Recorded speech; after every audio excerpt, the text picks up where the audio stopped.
Hi, I'm Rob. And I'm Rob. And this is Ask Rob and Rob.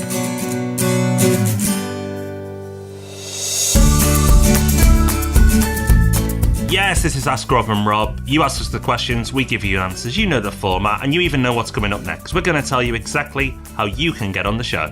Yeah, dead simple. Just call 013 808 00035. That's 013 808 00035. That'll go straight through to Rob B's mobile. Whatever he's doing, he's going to drop it. He's going to answer your question in person right there.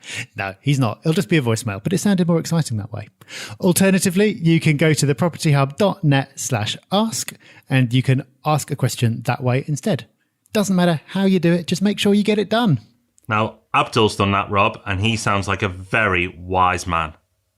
Hi, Rob and Rob. It's Abdul here from London, West London. Hope you guys are well. I just wanted to thank you both for an amazing property podcast. Your magazine's amazing. The website's amazing. The web form's amazing. Just the community. Oh, and not to forget meetups. I enjoy everything to do with the Property Hub, and you guys are legends. My main question here for you guys, the two Robs, is assisted sale. I keep hearing a lot about it. Can't find much about it online without paying thousands for a course, and thought that probably you guys could help us out with a few tips and just how the property assisted sales works. Maybe a course, maybe Ask Rob and Rob, maybe a episode on your podcast. But just I'm interested in assisted sales. How does that work? How can you help? How are they generally packaged for a seller? Cheers, guys. Keep up the top work. All the best, and from success to another. Take care. Bye. What an amazing question that is. Thank you, Abdul. Love your enthusiasm. Love the kind words. Thank you very much. And love the question as well. You've touched on something there that we haven't really spoken about before and that the majority of people won't be aware of. So how do assisted sales work? Well, first of all, what is an assisted sale? It can mean a few different things, but I think what people mean in this context is when you, as the investor, will find somebody who is struggling to sell their house or is struggling to sell it for the highest price that it could possibly achieve. So an example would be, say you've got an owner-occupier, they've lived in a property for a long time, it's a bit tired, they need to sell it, but they can't afford to do the works that would be needed to bring it up to scratch. So maybe that's just a general refurb and presenting it a bit more nicely. Maybe it's doing some more serious work to put things right structurally or whatever it is. Or it could even be the fact that you think you can maximize the price by adding an extension or something like that. Whatever it is, you think that you can come along with your property knowledge and help them get a higher price for their home. Now, you might be a very lovely person, but you're probably going to want to get something for that. So what normally happens with an assisted sale is that you will agree to split in certain percentages the uplift that you achieve. So for example, you might have someone who's got their property on the market for £100,000 and you say to them, look, you'll be lucky to get 100,000 at the moment because of X, Y and Z. But if we do 1, 2 and 3, then I think you can get 140,000 for it. Lo and behold, you manage to sell it for 140, having done the work, and you decide to split the profits 50-50. So you get 20,000 for your efforts and the seller gets 20,000 more than they were expecting to get. Everyone goes away happy. That's the basic concept. But there's loads and loads of variations. So what you get a lot of companies doing is that they will say, I will guarantee to buy your house off you at this minimum price. But if I can achieve more than this minimum price, then we'll split the profits. You'll also get different degrees of input. So some people will just contribute their knowledge and their expertise. Others will actually put in some cash. So that will affect how you split the uplift that you get. There's loads of ways of doing it, but that's the basics. And then, of course, if you are especially putting money in, then you'll want to protect your investment in some way. So you'll have a legal agreement. You may put some kind of restriction on the property's title to make sure that they can't go back on their word and just sell it without you knowing, all that kind of thing. Now, Abdul mentioned that this is something that you'll see. Often people want lots of money to tell you about this kind of strategy. It's one of those things that you'll hear a lot about because it can be pitched as a way to get involved in property without any money. So the idea is that you are contributing expertise and maybe a tiny bit of cash, and you're helping somebody to get uplift, but you're kind of using their asset to do so. So it's kind of an attractive thing to sell information about, because anyone technically could do it. Does that mean it's not a legitimate strategy? No, it is. People do it. It can work.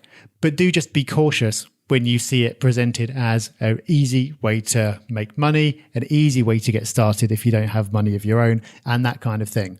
Because it's not easy to find people who want this kind of agreement, and it's not easy to actually implement it either, especially if you're just starting out and you don't have the knowledge and the expertise in a particular area.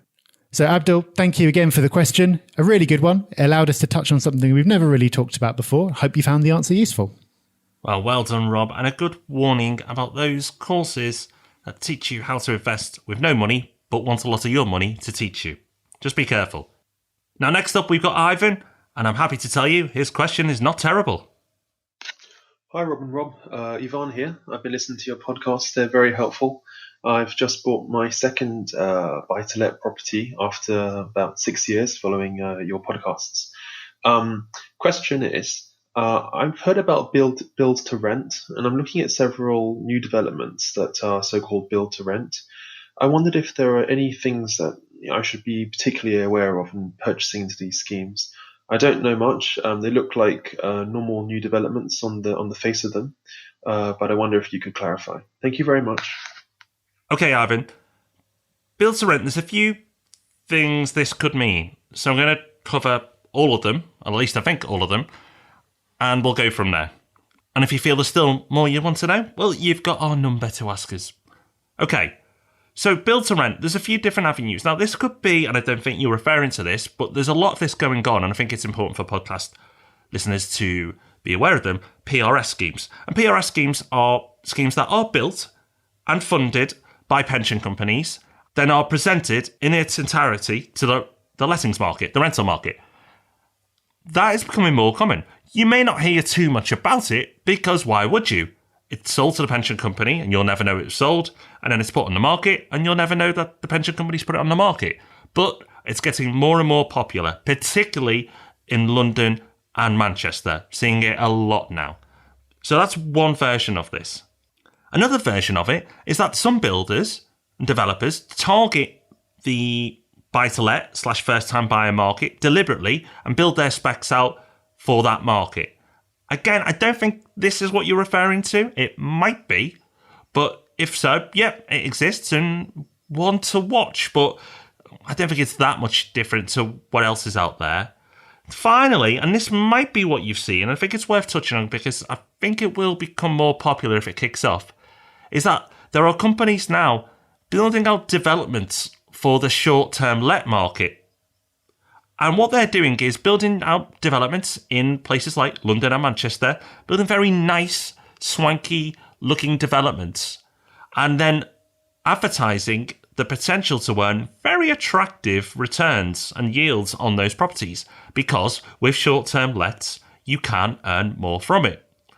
They're very clever, though, because they are charging far more than any other similar property nearby. So if you bought one of these properties, a one bed, and then looked at a similar one bed property that wasn't packaged this way, you'll find it significantly less to purchase.